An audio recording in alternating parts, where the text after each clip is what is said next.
Bismillahirrahmanirrahim. Nahmaduhu wa nasta'inuhu wa nastaghfiruh wa na'udzu billahi min syururi anfusina wa min sayyiati a'malina. May yahdihillahu fala mudilla lahu wa may yudlilhu fala hadiya lahu. Allahumma shalli wa sallim ala sayyidina Muhammad wa ala ali sayyidina Muhammad. Rabbi shrah li sadri wa yassir li amri wa hlul 'uqdatam min lisani yafqahu qawli. Subhanaka la 'ilma lana illa ma 'allamtana innaka antal 'alimul hakim. Hasbiyallahu wa ni'mal wakil. La haula wa la quwwata illa billahil 'aliyyil 'azim. Baik, teman-teman semua, alhamdulillah pada malam yang berbahagia ini, alhamdulillah kita masih diberikan oleh Allah kesempatan, sekalipun dalam suasana yang dalam kategori saat ini yaitu pandemi, tetapi alhamdulillah Allah memberikan kita ujian, dan insya Allah bagi orang yang beriman semuanya adalah jadi kebaikan. Jika itu sesuatu nikmat, maka dia akan bersyukur. Jika ini ujian, maka dia akan bersabar. Itu ciri khas orang yang beriman yang hakiki. Baik, teman-teman semua, pada malam hari ini kita akan memulai pelajaran kita, yaitu bahasa Arab. Bagi teman-teman kelas 8 semua yang ada di rumah, mari sama-sama kita membuka pelajaran kita ini dengan basmalah bersama-sama. Bismillahirrahmanirrahim. Semoga dengan basmalah ini, bismillah ini, kita diberikan oleh Allah kekuatan, kesabaran. Kemudian Allah bukakan pikiran, Allah letakkan hikmah dalam hati kita, juga pemahaman dalam memahami ilmu-ilmu Allah Subhanahu wa taala. Baik, teman-teman kelas 8 yang Bapak banggakan, semoga pertemuan malam ini kita mulai dengan sedikit mereview kembali pelajaran yang telah lalu, karena kemungkinan sudah beberapa bulan ya kita tidak belajar tentang tatap muka atau dalam kelas gitu, sehingga mungkin ada perlu kita review kembali ke belakang sedikit pelajaran-pelajaran yang telah kita pelajari sebelumnya. Baik, seperti yang telah disampaikan ya, atau diberikan, ada modul bahasa Arab dan juga pelajaran yang lainnya, terutama di bahasa Arab itu sudah disediakan modulnya. Silakan nanti diperiksa ya. Baik, di dalam pelajaran kita yang sekarang ini itu lebih kepada pembahasan fiil sebenarnya, sekalipun dalam beberapa fiil ini nanti masih ada keterangan yang harus disampaikan. Kemudian di fiil ini nanti langsung dimasukkan beberapa kalimat, yang mana kalimat itu acuannya nanti sebuah fiil dimasukkan kalimat sehingga dia menjadi kalimatul mufidah, kalimat yang sempurna pengertiannya. Baik, kita review kembali ke belakang, apa sih fiil itu gitu, karena selama ini mungkin kita masih beberapa masih ada yang bingung ya, sebelumnya juga masih seperti itu. Maka dengan keterangan malam ini mudah-mudahan semuanya bisa mengikuti, kemudian bisa fokusnya dalam pembahasan ini, sehingga nantinya jika ada yang belum paham misalkan, atau yang masih perlu disampaikan, atau yang masih perlu diterangkan nanti bisa di via WA ya, atau SMS atau telepon nanti. Baik, pelajaran sebelumnya kita membahas bahwa kalimat di dalam bahasa Arab itu ada 3 pokok terpenting yang harus diketahui untuk menjadikan bahasa Arab itu atau kalimat yang mufidah, yang lengkap pengertiannya, maka dibutuhkan 3 kalimat. Ada yang dikatakan isim, kemudian fi'il, kemudian huruf. Ya, isim, fi'il, huruf. Kalimat yang terjadi, susunan-susunan kalimat yang terjadi di dalam bahasa Arab itu tidak lepas bahwa setiap kata yang ada dalam bahasa Arab acuannya ke sini. Jika terdapat kalimat misalkan akan diketahui apakah dia isim, fi'il atau huruf. Misalkan kita membuat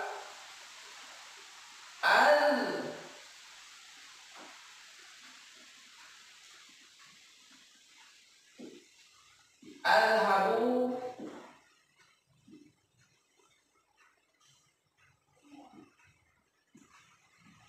ilal madrasah, ilal madrasati. Ini ada kalimat saya pergi ke sekolah. Itu kalimat mufidah, kalimat yang sudah sempurna.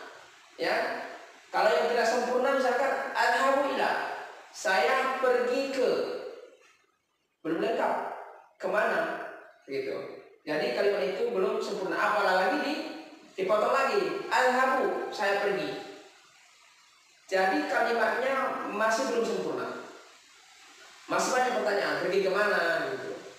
Makanya satu kalimat sempurna atau kalimatul mufidah yang sudah sempurna adalah susunan dari beberapa kalimat ini sehingga dia menjadi sempurna. Baik, kita lihat bahwa al-habu ya, ila, kemudian al-madrasah. Ini satu kalimat, ini satu kalimat, ini satu kalimat. Nah, kalimat potongan-potongan yang inilah yang harus kita ketahui, apakah kalimat yang ini menunjukkan isimkah dia, atau fiilkah dia, atau hurufkah dia. Seperti itu terus. Dalam bahasa Arab mesti acuannya ke sini. Kemudian ila, isimkah dia, fiilkah dia, hurufkah dia. Begitu terus. Al-madrasati juga seperti itu. Apakah kalimat al-madrasati ini isim, fiil, atau huruf? Nah, oleh karena itu perlu dipahami bahwa kunci dasarnya untuk mengetahui kalimat dalam bahasa Arab itu mesti kita ketahui dulu isim itu apa, fiil itu apa, huruf itu apa. Baik, secara ringkas ya, secara ringkas kita akan membahas sedikit ke belakang lagi untuk mereview kembali pengertian yang telah pernah disampaikan dulu. Misalnya isim. Isim ini, untuk mengetahui kalimat isim, apakah kalimat itu isim atau tidak, kita harus mengetahui tanda-tandanya. Ya, ada tanda-tandanya dikatakan dia isim. Baik, ada 2 cara untuk mengetahui apakah kalimat itu isim ataukah fiil, ataukah dia huruf. Yang pertama, untuk mengetahui apakah dia isim, kalimat isim, ataukah huruf atau fiil, maka pertama dari segi arti, atau maknanya. Kalimat isim itu ditinjau dari segi arti, dia kata nama.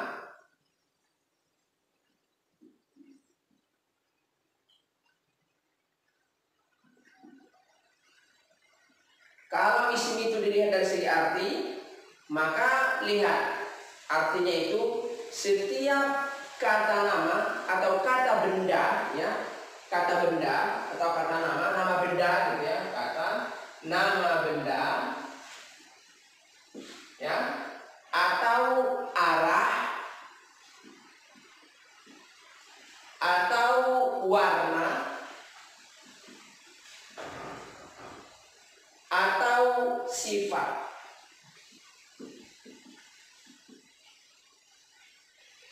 Maka isim itu dari segi arti kita lihat, jika dia menunjukkan kata nama, baik ya nama manusia, ya, kata benda misalkan, ya, benda yang manusia, benda hidup, benda mati dan seterusnya, ya, atau nama-nama sifat misalkan, ya, kalau misalkan nama benda, ada benda mati, ada benda hidup, ada yang di air, ada yang di darat, ada yang di langit, ya, ada yang di bumi. Itu semua setiap kata namanya itu disebut dengan isim.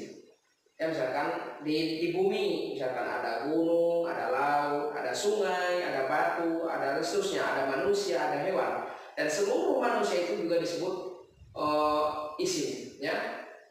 Baik ya komunitasnya, misalkan manusia, ya, al-insan, itu sudah bagian daripada isim.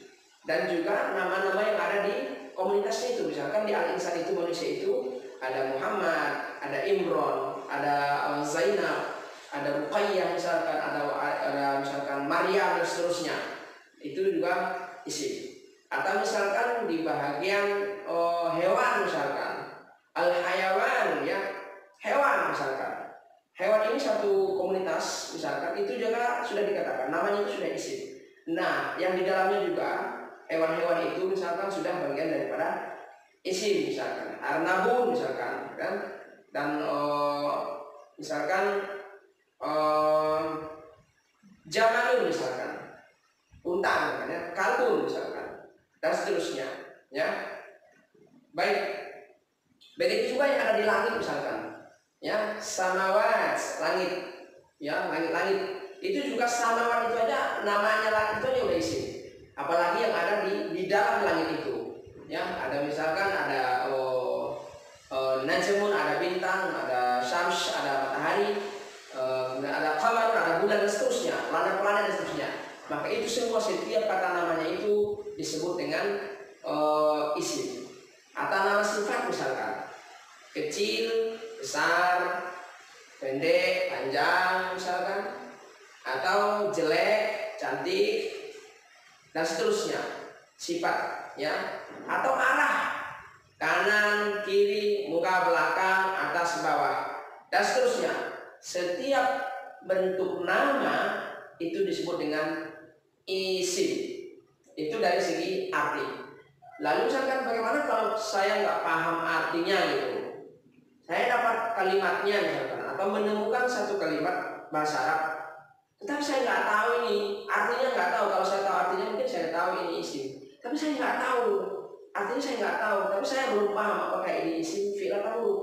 Maka masuk yang kedua, tanda isim yang kedua. Selain dari arti, ada tanda-tandanya yang harus kita pahami. Baik, ini Bapak hapus dulu, ya, contohnya biar nanti bisa lebih luas pengertiannya. Yang kedua yaitu tanda-tanda isim. Pertanda kalimat isim yang pertama memiliki alif lam di awal. Al, itu yang pertama. Satu, setiap isim atau setiap kalimat yang kita jumpai yang ada alif lamnya di awal kalimat, maka dipastikan bahwa kalimatnya itu adalah isim. Ya, dipastikan bahwa kalimatnya itu adalah isim. Kemudian setiap al, ya, al madrasatun, al kitabu, al kursiyu, dan seterusnya, al faslu, dan seterusnya. Setiap ada al berarti isim. Yang kedua, tanwin, baik tanwin dhammah atau tanwin fathah atau tanwin kasrah. Tanwin dhammah, tanwin fathah, tanwin kasrah. Ini salah satu tandanya. Namun perlu diketahui, kalimat isim yang tidak memiliki yang bertanwin, kalau kalimatnya nanti bertanwin berarti alif lamnya tidak ada. Tetapi kalau alif lamnya ada, berarti tanwinnya tidak ada. Ya, kebalikan. Misalnya kita ambil contoh yang bertanwin, maktabun.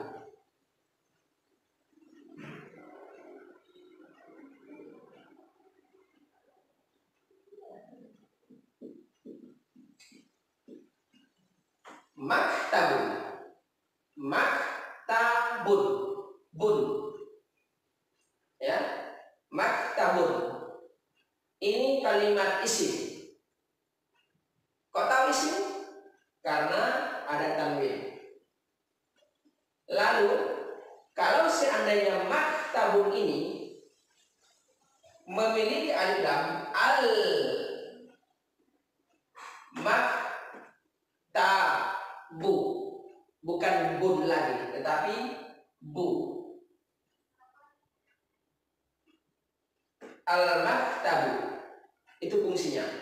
Kalau ada alif lam, tanwinnya hilang. Kalau nggak ada alif lam, maka dibuat jadi tanwin. Karena ciri khas tanda isim itu asalnya adalah kalimat tanwin. Inilah pertanda isim yang aslinya, ya, tanwin. Kemudian kalau ada alif lam, dia berubah menjadi dhammah. Kalau dia tidak pakai alif lam, maka dia menjadi tanwin. Baik, itu kalimat isim. Baik, kita masuk selanjutnya. Ya, ini cuma mereview karena sudah pernah diulang. Ini cuma mengingat kembali, ya, bagi yang sudah mungkin sudah lupa, atau bagi yang masih ingat, ini mencerahkan kembali. Selanjutnya masuknya huruf jar. Ada huruf harfu jar.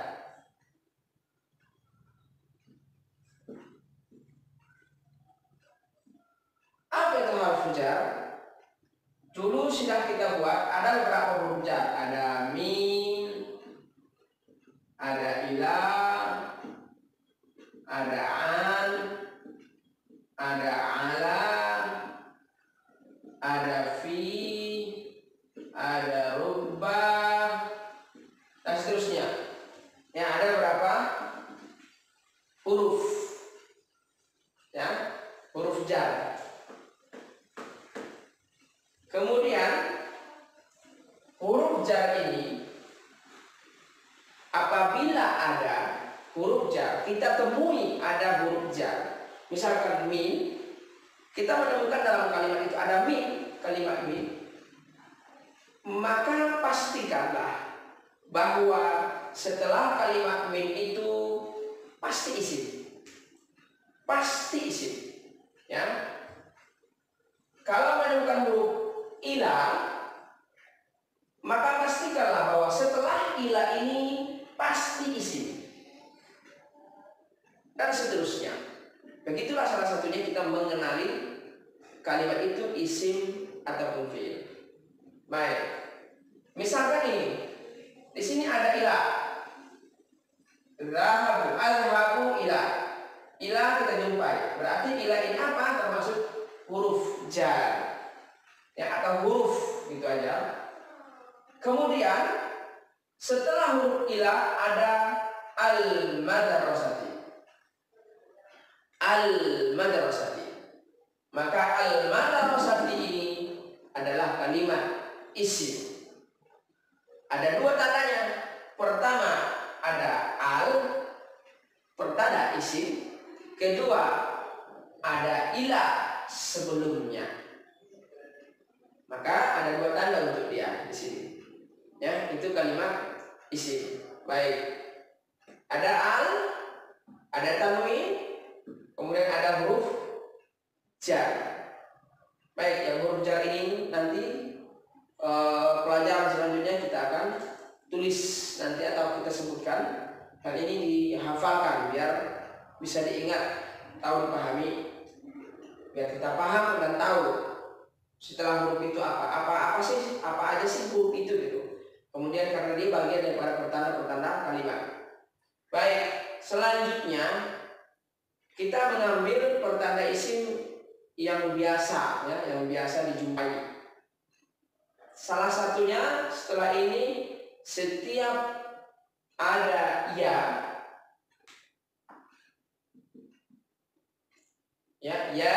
ataupun tidak, maka setelah ya pasti isim. Ya ayuhan nas, an-nas pasti isim. Ya ayyuhalladzina amanu, atau ya ayyuhal kafirun. Nah, ya, kafirun pasti isim. Nah, seterusnya setiap ada ya pasti isim. Atau menemukan tamar butoh, tun. Setiap ada kalimat yang memiliki tun pasti isim. Itu salah satu ciri isim, tanda-tanda isim, ya. Ada tunnya, ya. Kalau menemukan ada tun kalimatnya berarti pasti isim. Selain tanda-tanda yang lain, Nah, begitu. Ini sebahagian, ya, tanda-tanda isim yang biasa, yang sering dijumpai. Maka apabila kita mengenali ini saja nantinya, maka insya Allah kita paham apakah dia kalimatnya isim atau tidak. Baik,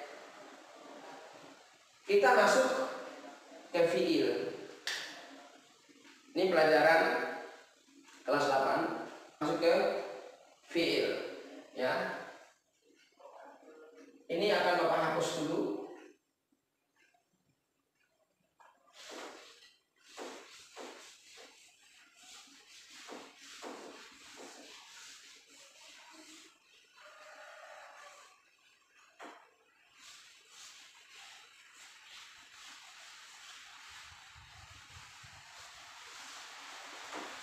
Baik, masuk ke kalimat fi'il.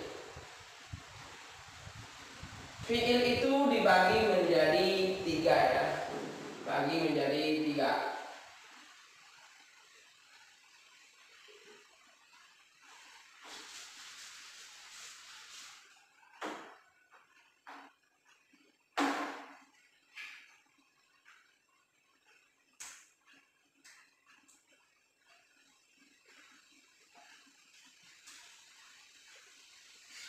Baik, bahwa fi'il itu untuk mengenali kalimat fi'il. Karena memang fi'il ini dia nantinya akan dibagi menjadi 3, ya. Ada yang disebut dengan madhi, ada yang disebut dengan mudhari, ada yang disebut dengan amr. Fi'il madhi, fi'il mudhari, fi'il amr. Ini udah familiar banget di kita, udah sering dibahas ini, ya. Secara arti fi'il itu kata kerja. Kalau isim tadi kata nama, fi'il itu kata kerja. Setiap kelakuan atau perilaku, misalkan perbuatan, maka itu dikatakan fiil. Secara arti misalkan makan, minum, duduk, masuk, keluar, kemudian tertawa, kemudian memukul, menarik, menulis, membaca, ya, dan sebagainya. Itu secara arti. Baik, dalam kalimat fiil ada yang dikatakan dengan fiil madhi, ada fiil mudhari, ada fiil amar. Ya, fiil madhi dan fiil mudhari dan fiil amar. Secara arti madhi itu telah lalu. Ya, kalau secara arti, setiap nanti menemukan fiil madhi, maka itu dipastikan kelakuannya, pekerjaan itu telah terjadi atau telah lalu. Misalkan dibuat makan, maka di kalimat fiil madhi itu disebut dengan telah makan atau telah selesai pekerjaannya, disebut dengan madhi, ya. Baik, apa sih pertanda fiil madhi ini? Nah, fiil madhi ini kebiasaannya, ya, kata dasarnya dia 3 huruf. Contoh, membaca, qara'a, qara'a, 1, 2, 3, 3 huruf, ya. Fiil itu kata dasarnya kalimat itu semua 3, ya. Maka untuk mencari kata dasarnya itu 3 huruf, ya. Baik, membaca atau sering telah membaca. Kemudian fiil madhi itu didetik dengan harokat fathah. Harokat fathah, ya. Akhirnya, di akhirnya fathah. Qara itu fiil madhi, ya. Secara ringkasnya seperti itu. Kalau artinya telah. Ada misalkan jalasa, telah duduk. Karena jalasa duduk, bentuknya fi'il madhi, maka disebut dengan telah duduk. Ada misalkan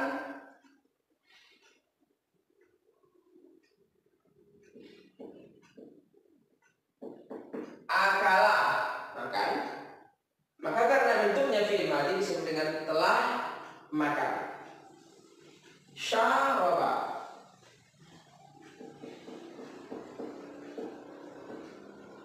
minum. Maka karena bentuknya fi'il madhi, maka disebut dengan telah minum. Begitu seterusnya. Fi'il madhi itu didentik dengan 3 huruf, kemudian harokat akhirnya fathah. Sekalipun nanti masih ada tanda-tanda yang lainnya, masuknya huruf qad dan seterusnya. Baik, untuk sementara ini, ya, inilah pertanda fi'il madhi. Kemudian mudhari. Fi'il mudhari adalah fi'il yang masuk di awal kalimatnya ada huruf tambahan atau huruf ziyadah tambahan. Apa itu? Tambahan alif atau nun atau ta atau ya. Alif, nun, ta, ya, atau di sini ya dan ta boleh. Sini ya, sini ta. Alif, nun, ya, ta. Ini pertanda fi'il mudhari, ya, yang sering dijumpai dan ini pasti berlaku. Ya. Misalkan fi'il madhi untuk merubahnya menjadi fi'il mudhari, ya, cukup menambah salah satu huruf yang 4 ini di awalnya. Karena secara arti fi'il mudhari itu menunjukkan